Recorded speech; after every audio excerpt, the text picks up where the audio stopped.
This is Stephen Kotler, and you're listening to Your Superior Self. Hi, I'm Anita Murjani, and this is Your Superior Self. Hello, this is Dr. Raymond Moody, and this is Your Superior Self. Hi, Cultural Creatives. I'm Bruce Lipton, and I'm here to join you with Your Superior Self. Hi, this is Paul Selig, and this is Your Superior Self. What's up, everybody? I'm Aubrey Marcus, and this is Your Superior Self. What is up, guys? Welcome back. I'm Trey Downs, and this is Your Superior Self, the podcast that helps us connect with that divine greatness that is inside of us. And to do that, I have Diane Ray joining the show today. She's a longtime radio professional with over 30 years in very many different markets around the United States. She's also worked with the Hay House Radio Group, working with new thought leaders like Deepak Chopra, Dr. Wayne Dyer, Carolyn Miss, Greg Braden, and so many more. I specifically wanted to know more about Dr. Wayne Dyer, and this is what she had to say about one of her stories with him.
I just love that story because, like, even though he's written, like, I don't know, 40, 30 books, whatever it is, like, his curiosity is still there. Like, we still want to know. We still want to experience that, whatever it is out there. The universe, the cosmos, the oneness, the lifting of the veil. Like, we all want to experience that and know for ourselves. And to see that through him, or hear that story through Diane, just kind of like, yeah, you know, do we ever really have it figured out? Do we ever really know? And I think that's like the great mystery of life, the great mystery of being a human being, is that no matter how much you learn and how much you study and how much you research, do we ever really know? And I think the only way we know is to experience. And only through experiencing death will we ever know death. And so that's like the greatest gift, I think, in the end, is when we expire from this realm, when we expire from this reality, we will experience death, what we consider death. But what if death is just rebirth, like rebirth into something new? I could talk about that all day, but I'll do you a favor and stop my rant right now because that subject is too deep for a podcast introduction. But I will tell you this, if you're a podcaster and you're looking to join a great community that is creating content in spirituality, health, wellness, metaphysics, personal growth, you need to check out Diane Ray's new podcast network, mindbodyspirit.fm. You can go to dianeraymedia.com and you can check her out more over there, find out how you can join that network and find out more information over there as well. I'm excited about this conversation. It's really fun to be able to talk about all of her experiences and all the people that she's met and what they're like on the other side of the mic. So yeah, I'm ready to go. Let's do this. So without further ado, here is my conversation with the great and the powerful Diane Ray. Diane, thank you so much for joining the show. How are you? I'm good. How are you? Doing well. I'm excited. This is fantastic. Someone like yourself, you have so many stories. You used to do a lot of work with the Hay House group and radio shows and interview some fabulous spiritual guests. I used to have a radio show with Wayne Dyer, one of my favorites. I mean, I'm a big fan of his. Born on the same day. Oh, you were? I made that happen. Yeah, May 10th. That's great. Let's talk about your background. Like, tell everyone Sure. what you're about, what's going on with you. Wow, where should I start? Well, I guess I'm really kind of an old radio dog, an old rock DJ from back in the day. And I got my start in the Fort Lauderdale, Miami market, and I worked at WSHE. She's Only Rock and Roll. It was my first on-air job, I believe. Then I bounced around a couple of stations in that market. So spent most of my like 20s and 30s in terrestrial radio. And then I made the move out here to the West Coast. And I was working for KPBS, which is the PBS affiliate out here. And I saw an ad in one of the, I think it was monster.com, and it said radio producer needed for Hay House Radio. And I thought, what is this? And that was kind of where the journey with Hay House began. And just at that point, they were starting to build their online radio network. And so I came on board and worked with Summer McStravick and a great crew over there. So I spent 11 years over there. And then in 2017, I was approached by the Unity organization, and I had been familiar with them, but wasn't really sure what they were about. And they were launching or relaunching their radio network. So I came over there in 2017. I've been building that up for the past few years, and that's been awesome and fun and challenging. And they're an amazing organization, spirituality without the guilt. If you're looking for a spiritual home, you might want to check out Unity. And I've also launched a podcast network called mindbodyspirit.fm.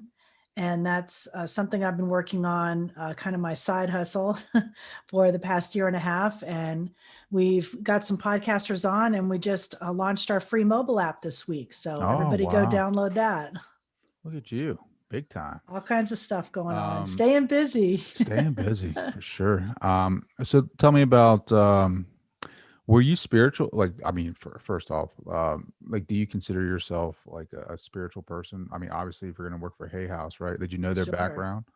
Yeah, I mean, like looking back, I guess I was always interested. Even growing up, I grew up Catholic and went to CCD and all that. And I always thought the nuns were magical. Like, I never had a horrible Catholic experience, I'm thankful to say. Loved them all, but I always had questions. I was always interested. I would ask, the nuns, like, is Mary Magdalene Jesus' girlfriend and stuff like that. And, just always curious about that realm.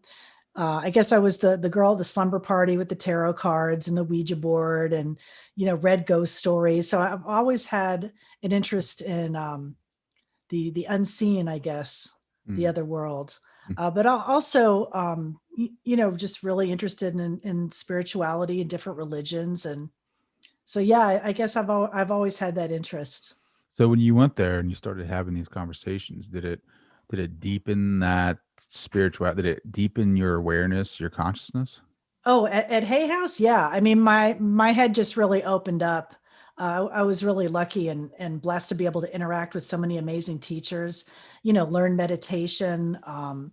It was an incredible experience, definitely. And definitely the highlight, working with Dr. Wayne Dyer for 9 years, I think, on his show, and getting to interact with Louise Hay as well. She was an incredible influence. And I was just telling someone recently that, I think back to her a lot, especially now when I'm kind of juggling things and trying to do different projects. And I think, I don't know if I can do this. And then I think back, well, Louise started a company in her 60s.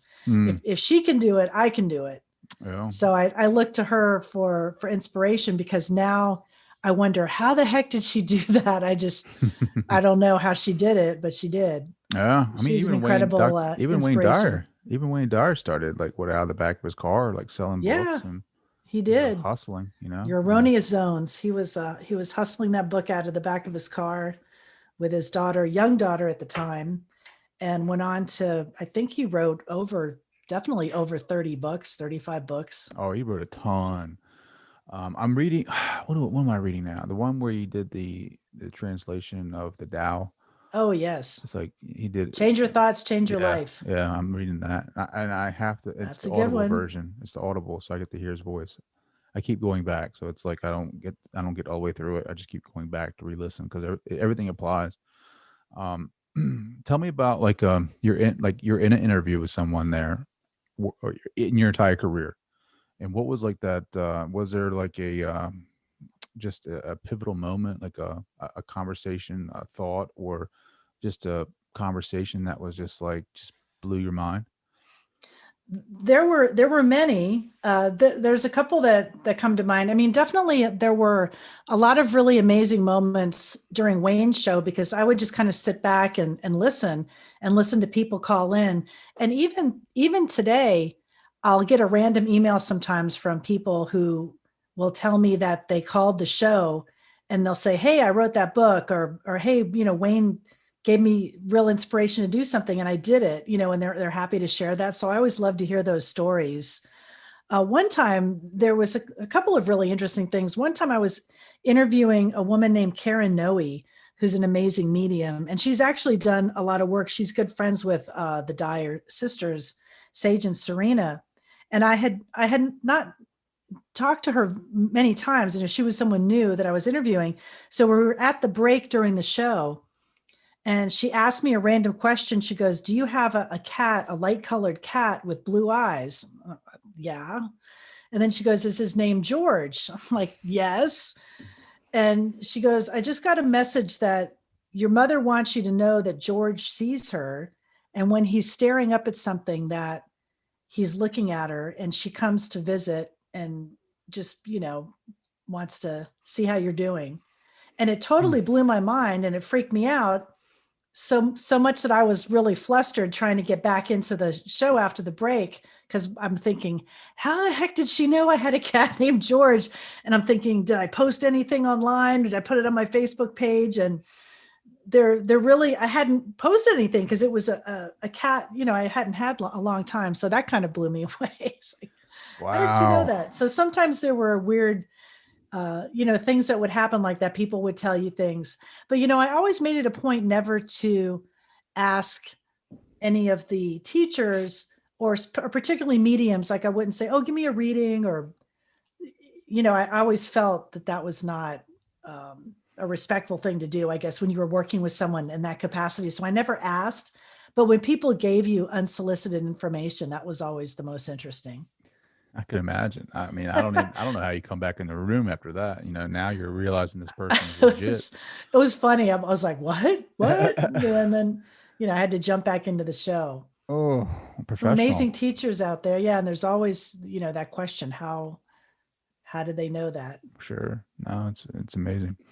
I love the stories you talk about with Wayne, where he would go out like swimming with turtles and then come Yes. in and just connect and get in that flow. What were those conversations like with him? He was very real, very authentic. He could be very funny. I tell people that you wouldn't think that he would kind of have a body sense of humor sometimes. Not that he was ever uncomfortable, but he could be very sharp and very funny. Mm-hmm. And I would listen to his wisdom, and he had such a big heart. And I remember a couple of particular shows. One show, it was right after his mother had passed away, and she was, I think, in her 90s, and just such a big influence on him. And he was so close with her. And I said, "Wayne, if you don't want to do the show, people will understand." And he's like, no, I want to talk about it. And you could hear the emotion, and it just like choked me up to hear him kind of breaking up, talking about his mom. And he really wanted to share with people his feelings and that. And I remember specifically that show, him saying that he felt almost jealous of his mother, that she was on this incredible journey going back to source, and that he wished that he could ask her what she was experiencing at that moment. And he said he felt jealous of her, that she was having that amazing experience. So he wasn't afraid of, afraid of death or what would happen. He had a very clear idea of what was lying next, that we were going to return to source. Did you ever have like deep conversations off air with him? Not a whole lot. I mean, I always tried to, keep it kind of light and funny. Sometimes I would ask him things or ask his opinion on things. But a lot of times if it was a work situation, then I didn't want to just chat, But when you got to be alone with him, like right before he passed away, he actually was at Hay House and he came to Carlsbad, and I went to pick him up. He was staying at La Costa, and we were driving back to the building to Hay House because he wanted to do his radio show. And that was another thing. He didn't have to do it. He really loved it. And I was driving back with him talking, and I go, you're just the hardest working man in showbiz. And we were joking. And I said, are you looking forward to going to Australia, New Zealand? So we were chatting, and he said, I'm kind of tired. I really don't want to travel this much. He goes, this is the last big trip, that I'm going to do. He goes, I want to do online courses. Like, that's why it was so shocking that, he passed away, I think not even 10 days after I saw him, because he was planning things. He was telling me what he wanted to do, and he was excited about the new technology, and, he wanted to do more online courses and reach out to more people in that way. So yeah, that's why I was so shocked. But when you were able to spend time with him face to face, he was just very open and warm, and just a great guy. I know he went on some trips with some of his people, and he'd like go to these sacred sites, and he would take groups of people, and like he would be with them. He would just like travel with them. It wasn't like something where he'd be, oh no, they go on another bus, they all ride up there, or I'd take a private car, or I'd do this and that. He was in the mix. Like he'd be with his people. Like, I mean, the people that wanted to be with him and travel these sites, and he'd talk and give lectures. And I mean, he seemed very authentic to me.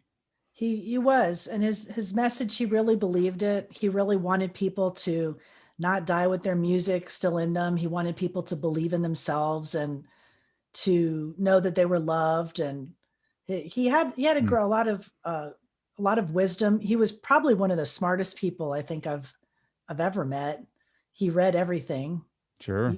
He could quote, that's the thing. He would quote all kinds of Emerson stuff. Quotes, Patanjali, he would just, would always amaze me. Like, oh my God, what are you doing, Wayne? Oh, I'm reading, the 10-volume set of great sages of the East or something. I mean, he was always reading, always learning, always, searching himself. Yeah.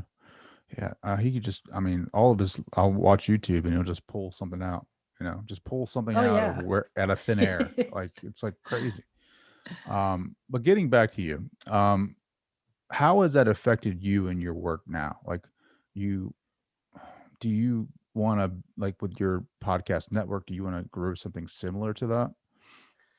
Well, what I'd like to do is really keep finding, great teachers like yourself, people that are really sincere and authentic and wanting to help people, and just continue to be able to share great information and things that I'm interested in.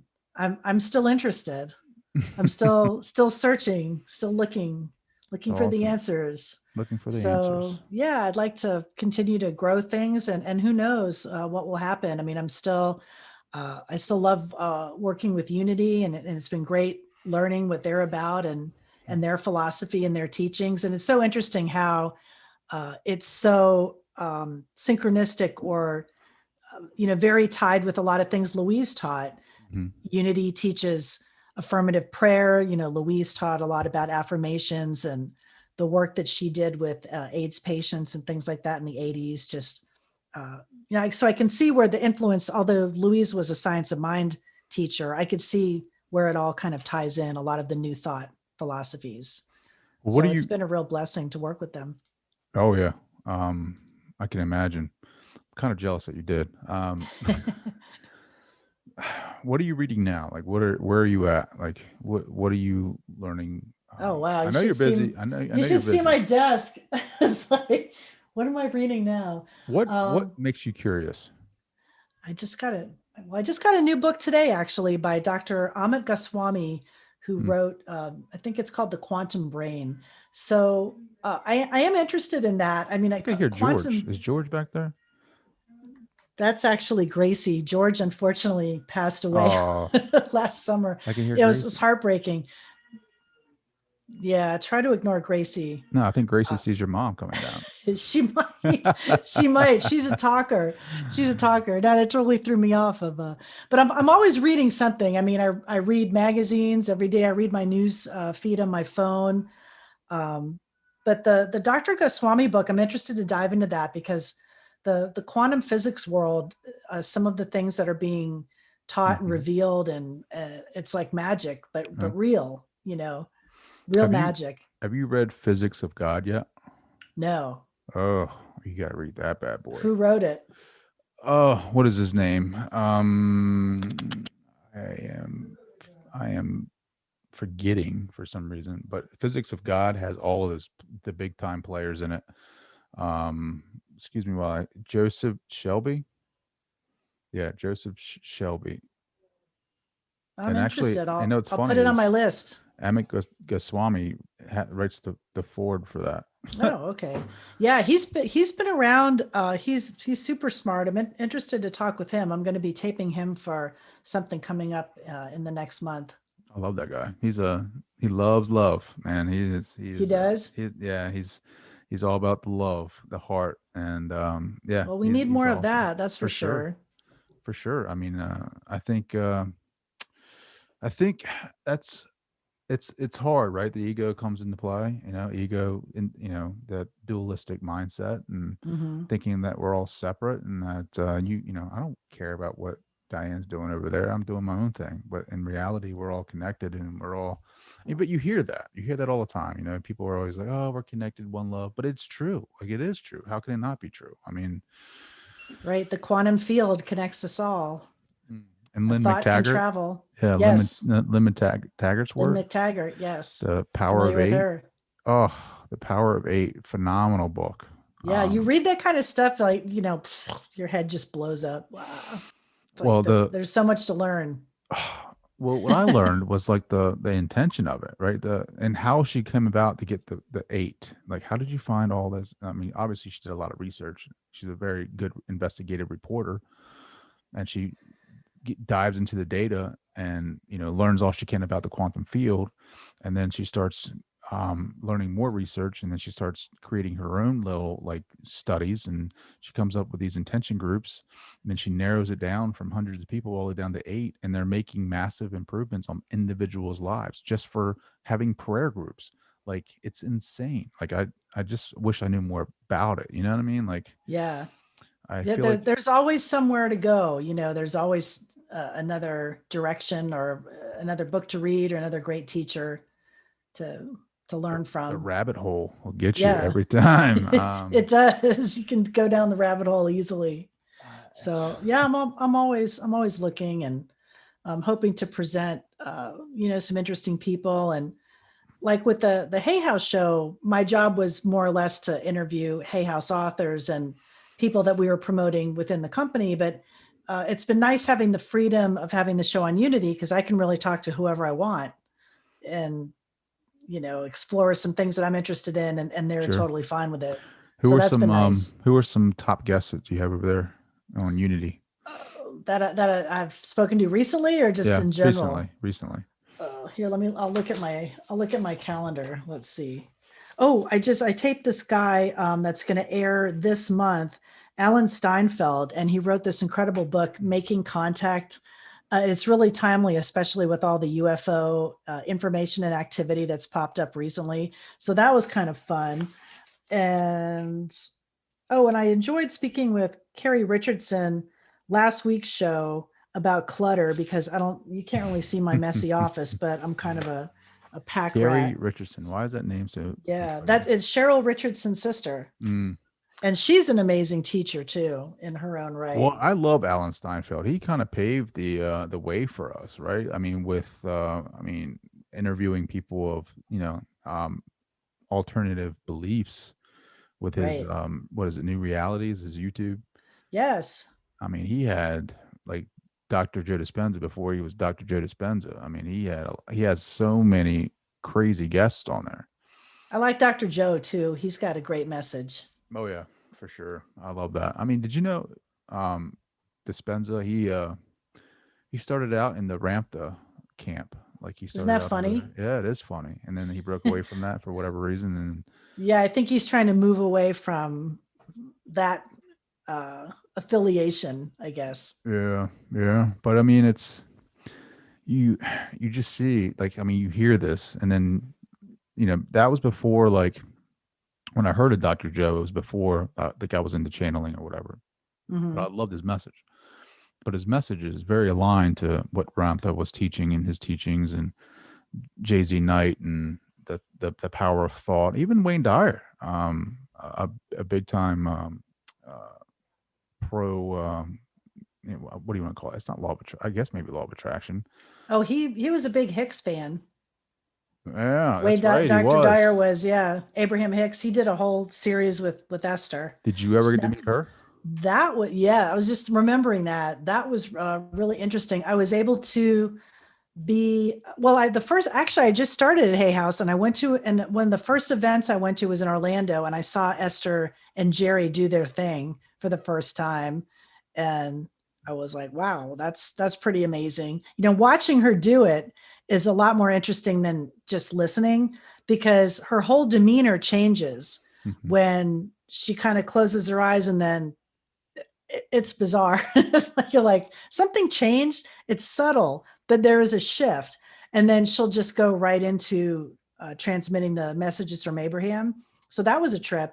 And then a couple of years after that, they were actually in the office, and we were in close quarters in the studio. We were doing an online event, and I got to watch her interact with Jerry. I was kind of helping them get that together. So yeah, she kind of made me nervous, because Why? I couldn't figure out how can you do that? I guess I want to do it. Like, I want to be able to channel. I want to see an angel. I guess that's why I keep asking people Do you about think that she what they sees it do. though? Do you think she sees the I wish Abraham I could law? see what she sees. Yeah. We had another teacher that I had worked with. Her name was Dr. Carol Reitberger, and she was able to see auras and colors and things like that. And we were at like an author event, and she was kind of off to the side looking around. And I said, hey, are you okay? Like, it looked like she was feeling, I don't know, not that she was going to pass out, but just like a little off. She goes, yeah, I can't be around a lot of people. I just, the colors are overwhelming. And I said, well, what do you see? And I guess she was over people's heads would be different auras. And if it was a group of people, it became too much. And I thought, wow, that must be pretty amazing to see that, So I was asking her what she would actually see. And I think at the time I hadn't heard of what synesthesia was, synesthesia. And maybe she was experiencing something like that. People that say they can taste colors, or music has colors, things like that. So it's pretty interesting. But yeah, I wish I could see that. Or how would it feel to channel? I think I'll be freaked out. Well, I actually hear so maybe if I could see it, but I feel like I can channel when I meditate, right? Like I feel like I can channel my higher self, or Yes. yeah, I hear. I guess that's a channel, something, yeah. right? That's a channel. I mean, I kind of worry. I mean, I'd rather have that channel than some person, like a. I hear, like, when I get quiet, I would say I hear a voice, and sometimes I've described it as, did you ever see the movie 2001: A Space Odyssey? No. Oh, well, you gotta, well, if you can make it, there's kind of a long Stanley Kubrick movie, but there's a computer named Hal, and it has just a very calm voice. So I'll hear that voice say, okay, Diane, this is going to work out, or kind of communicate to me in just this very calm way. So I guess that would be the channel I would hear, but I guess everybody hears something different, right? Yeah. Well, I think it's all what at first I thought it was just me, I just thought it was me just making these things up. But then the more that I connect with it, the more that I can kind of clear my mind of those thoughts and stop analyzing it, get the left brain out of there. Right. The more it makes sense, like with everything that I'm saying. And now that I envision things, like I'll envision sitting on a beach with Jesus, and then he becomes that voice. So it's not more so me thinking, oh, it's me making this voice up. Now I'm envisioning it coming from him, which makes more sense to me, and I guess, and what I'm used to or accustomed to. And then some of the messages are just so powerful. Like, I mean, it's just, I have a journal that I just write the messages just because I want to remember them. And then what else? It's good to remember dreams too. I like to keep a dream journal, and I'm always fascinated with that. And I write things down, and I think it's interesting to see how your mind processes like the ephemera, just whatever you're being inputted in throughout the day, and then how that'll kind of process out at night.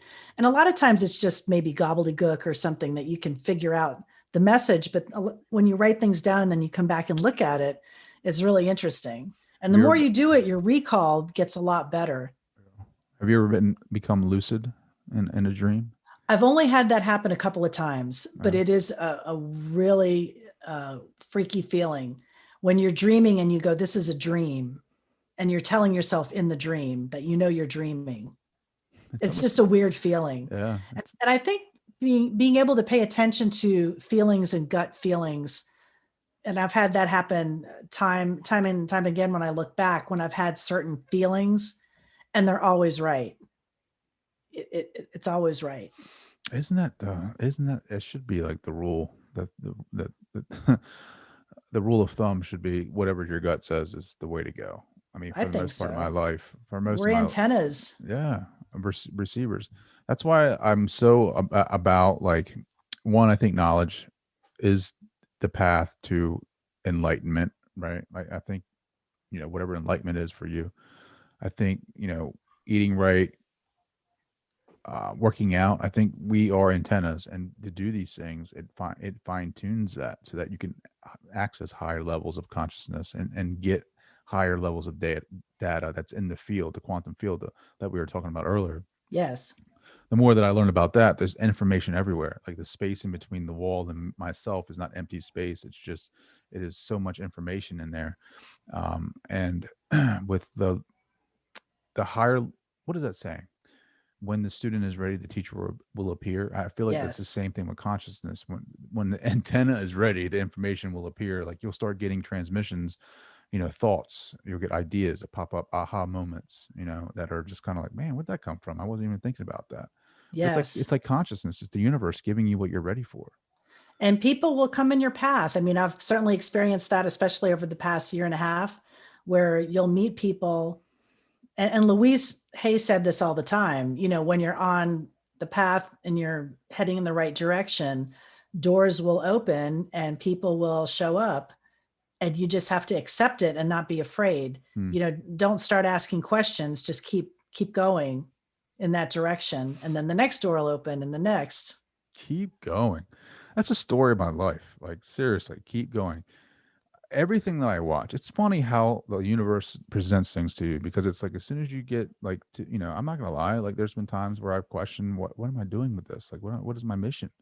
And then, you get discouraged for whatever reason. And then you start watching YouTube and motivational videos, and everything points to keep going. And then you'll have read a book, and you'll see a saying that says keep going, or you'll somebody in a conversation will say keep going. And it's like the universe it's like the universe can't come to you like and say, hey Trey, keep going. It's like slight, little messages, it has to be very delicate. You get the tap on the shoulder, and you have to pay attention.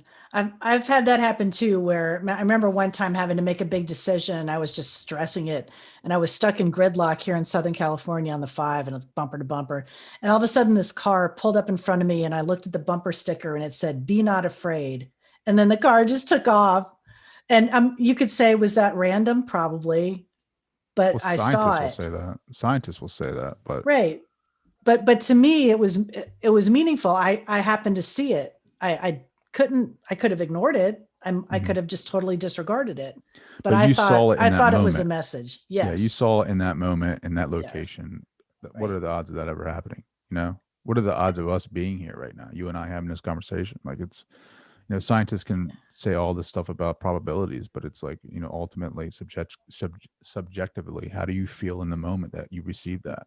Exactly. And I think that's important to pay attention to that. And it's interesting too, some other things that I've questioned, over the years, where like one thing that would always bother me, and I've asked this of so many teachers, because I remember hearing that phrase, everything happens for a reason.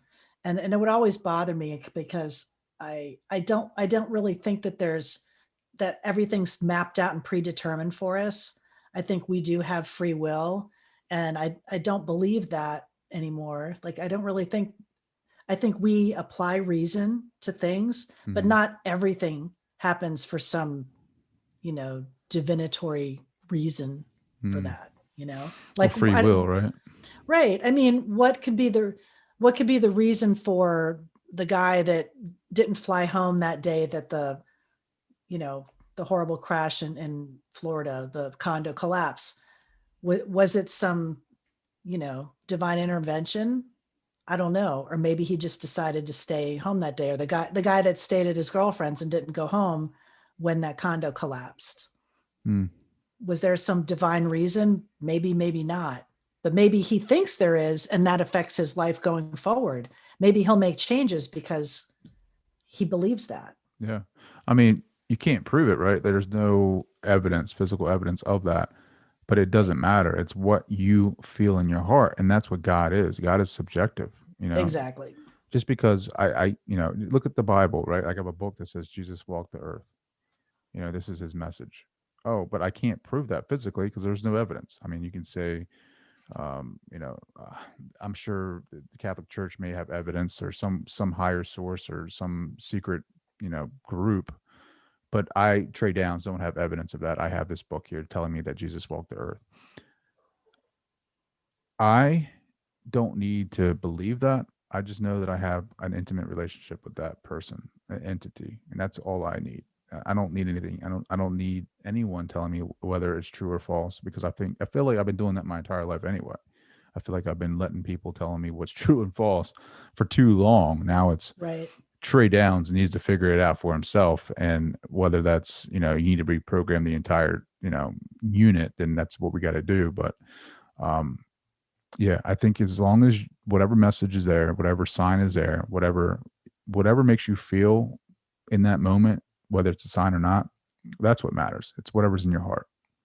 Yes, I would agree with that. And yeah, I think the Bible is an interesting thing where people have such a literal interpretation of it. And I think if you look at it as a historical document of something from that time and place of 3,000 years ago, it's a collection of stories, of poetry, of all these other things, not necessarily the quote word of God. It's other people's interpretation of what maybe they channeled something themselves, but I mean, I do believe in the golden rule. I think that applies, Sure. if anything. I think there's I was just saying this today, actually. I think there's breadcrumbs of truth, of pointing us in the direction of our true power. Like I think it's I was reading it the other day. Actually, was it Wayne Dyer? He suggested this. I can't remember, but it was like John chapter 10 verse 34, where I'm paraphrasing this, of course, where the people are like yelling at Jesus saying, how do you compare yourself to God, or how do you call yourself God? And Jesus says to them, how do you, doesn't it say in your book or in your laws that you are God's? Like, so there's hints that we're all connected to Yes. source. Like there's, and I think Jesus, his teachings were to show us what we're capable of. And I think, the death and resurrection is all, he came here to do this, to fulfill this. But I think there's a lot of symbolism in it, right? Like the death and the resurrection, the death of the ego, the resurrection of the true self, like Right. to be what you truly are. And he did say, these things I do, you can do. Here, I want to show you this picture since we're talking about Jesus. I have to show you this. So I have this on my desk. It's the Da Vinci. It's a Da Vinci Jesus. It's called Salvator Mundi, the Savior of the World. Oh. And I like this Jesus because although my husband says it's creepy Jesus, I don't think so. But he's holding a crystal ball, like this is the mystery. He's kind of telling you the mystery. I don't know. It has like a meaning for me. What's the meaning for you? My husband doesn't like it. It's funny. What's the meaning for you? I think he's saying like, kind of, it's all love.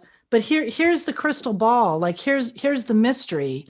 and you have to kind of figure it out for yourself, you know. I love that. He's not telling you, like you said, there's breadcrumbs, Mhm. you know, but I think the real lessons are really similar, you know, like do unto others, be kind, things like that. Like those are just really simple lessons that we should really follow. Sure. Most Simple, of us right? don't.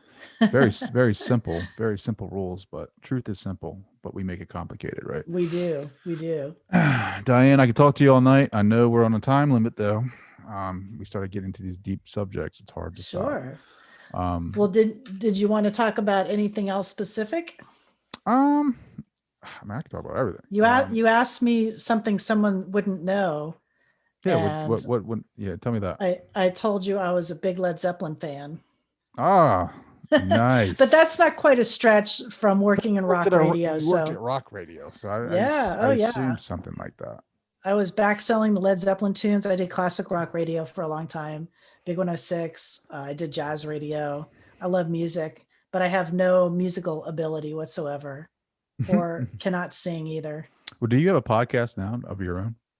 Well, just the show that I do on Unity, I push that out as a podcast. So I have Be Present, the Diane Ray Show, and I push that out there. I might do something different down the road with mindbodyspirit.fm, but maybe a different format, maybe just like talking to other people or something with a co-host or something like that. I don't know. I mean, I'd like to do something in a different vein, but still kind of exploring some of these big ideas. I think we need to talk about this kind of stuff. Yeah. People need hope, especially coming out of the past 15 months, that things can get better and we can be better. Yeah. Well, I'll tell you what, you're talking to Alan Steinfeld, right? So in his book, have you received this book yet? I read Making Contact. Yeah. Yeah. It's such a good book. There's a part in the book from an author, and you probably know him. I mean, I'm not telling you anything different that you probably don't already know. Whitley Strieber. Oh, wow. Yeah. Communion. So he has a section in that book. So that started down a rabbit hole. So I started reading, it sent me to a list of his books, and Alan suggested that I read the Communion. So I looked that up. I got that coming, but I read The Key first on Audible. Holy crap. That kind of, that fires you up a little bit, because it talks about a person and that he has an encounter with someone that comes to his hotel room unannounced, like midnight. I think he's on like I can't remember if he's on a press run or whatever for another book, or he's traveling for something. And this person comes into his room and he starts talking about like stuff that you would never imagine, like what we truly are, what our sources, about the earth dying, blah, blah, blah. Like it's crazy stuff. I mean, some of it's kind of like freaky, but the other stuff of it makes sense. Like, I shouldn't say makes sense, but it's kind of like aligns with the message that we are a part of God, that we are that, right? Like that we are that God, that we forget who we are because of the human condition. He calls us, what is it, the planet, something death, because we keep coming back and we don't remember who we are. And that's our, that's our present. I do think there are past lives and our consciousness goes on. And Albert Einstein said energy doesn't die, right? Mm-hmm. And I think that I'm an old soul. Have you had a reading? I have. I did one on my own with Brian Weiss's, one of his CDs. And then I participated in a group regression with Dr. Brian Weiss. And that was pretty amazing.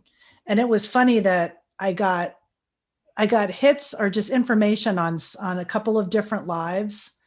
And one was in the Old West, where I was on a horse and I had this sense of being chased.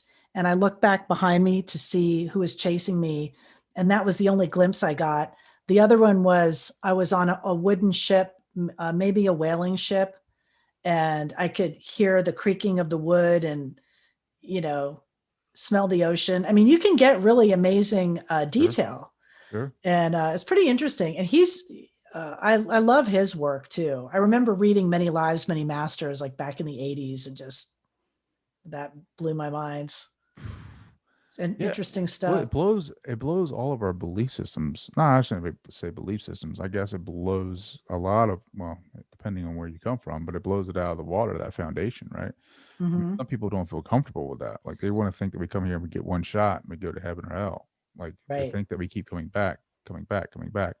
Because then, like, what's the point of life? What's the point of going all in? Like, what, if you come in knowing that you have a past life, I'll just do it next time. But it doesn't work like that, right? Like, because you have to work through things, whether you want to call it karma or like Right.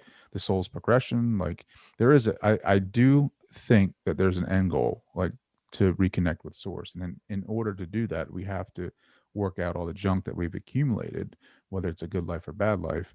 But I think you progress with each life. Like I think like you do. I hope that you do. Like, if you do a good job and do the best life that you can, that you the next time you kind of, you won't get the same life, and then You you'll get to learn a go different set. forward. Yeah. Your consciousness goes on somewhere else. Where? We don't know. Yeah, Dolores Cannon says this is a school. So, if you fail second grade, you can't go on until you pass it. So you keep coming back and trying to, it's a circle. If you fail it, The you come wheel. back. Yeah. The wheel of hell. Diane's, Hopefully better than that. yeah, right. It's so interesting, right? And I don't like people that will say definitively, well, this is how it is, because we don't know, do we? I don't No, we ever don't. want to say that I know. I will say I know for sure that I don't. But I think that's You a part of the know? game. I think that's a part of the game is to like that trust. You build that trust, that faith. It builds on that faith, and you do things in your life to like build that faith, whether it's meditation or like the signs that the universe gives you. And I don't think anybody truly knows when they die. Maybe maybe the Dalai Lama, right? Maybe some sages, but like the average you and I, like I think it's just that building of the faith until we can get to that level of knowing, like Ram Dass and Right. all their Oh, I love him. experiences. I'm glad you Yeah. brought up Ram Dass. I'm actually wearing my Be Here Now t-shirt. You can't see it. Be I here I, now. I I try love to Ram be here Dass. now as much as I can. And I was very lucky to be able to meet him back in 2013 through Alan Cohen, who's another amazing teacher. I love him. And I was actually able to sit and meditate with him. And he has just said, or he had, Ram Dass passed away not too long ago. But what an amazing teacher. You got to listen to some of his old stuff. There's a great network, the Be Here Now network, where they air a lot of his old talks, and a lot of He other can talk. amazing teachers too. He can talk, man. I'm not saying that he can talk. I'm just saying like he can like he has a presence. Oh yeah. And he can be very funny and he's very entertaining and he can present this really deep kind of esoteric information and make it relatable, Oh my through God. his own story. Yeah, I love his stuff. I read I've read almost all of his books. I think every one. And it's funny, I went backwards. The first book I read was called Still Here, Embracing Aging, Changing and Dying. And I kind of grabbed that off the shelf. My father was going through Alzheimer's at the time on his journey. And that book just really resonated with me and helped me really understand my father's passing and what was happening. And then I read Be Here Now after that. And then I read all of his other books. That's on Yeah. my spiritual shelf. Yeah, I gotta Be Here Now. I love how it's like different. Like it's like brown pages and like like writings and drawings, and it's not like Oh your yeah. typical book. Like, and he has his guru in there, and his last book is his like biography, and I think Krishna Das. I don't know if that's his name. I think that's his name. But he reads Krishna it. Das, yes. He reads it, I think, in the Audible version. Oh, And great. for him to like write that like at the end states of his life, like it's so it's got to be scary because he talks about a lot of personal issues, with his sexuality, with him finding out he has a kid, like his building his relationship with his son and late in life, and I mean just all the controversies of everything that when he was trying to be Ram Dass, and just his entire when he had the stroke, like how he doubted himself, how he doubted his guru, I mean it's just so intimate, and you got to read that. That is, I have to get it's like that. 18 hours, but it's worth every second. I saw that. I believe it's published by Sounds True, and I have to read that. That's probably the only one I haven't read. But his biography, definitely an important read. Absolutely. It's a game changer for sure. Diane, I love this. I love this. I love what you're about and your work. How can people find out more about you? Well, definitely check out unityonlineradio.org. We have an amazing collection of shows there. I do a show every Wednesday. Sometimes I do it live, sometimes pre-tape. And definitely get the podcast, check it out. You can download all of the shows right from the Unity site, or you can subscribe. And also my other venture, mindbodyspirit.fm, a curated collection of thought leaders and spiritual teachers in podcast form, and building that up and looking for more amazing teachers to join us. So I'm everywhere. I'm on Instagram, Facebook. That's awesome. You can find me. She's everywhere. I'm everywhere. Last question, kind of big. What do you want your legacy to be? My legacy, I would hope that people would say that I was a good friend and maybe left the world a little bit of a better place. Maybe what I was joking with a friend that we were doing an interview, and I said, maybe someone hundreds of years later in some crumbling wreck will find an old MP3 of one of my shows and listen. Maybe they'll be touched. That'll be my legacy. Being touched. I love it. I love it. Good work. Great job on everything that you're doing. Thanks, Trey. Diane, thank you so much for joining.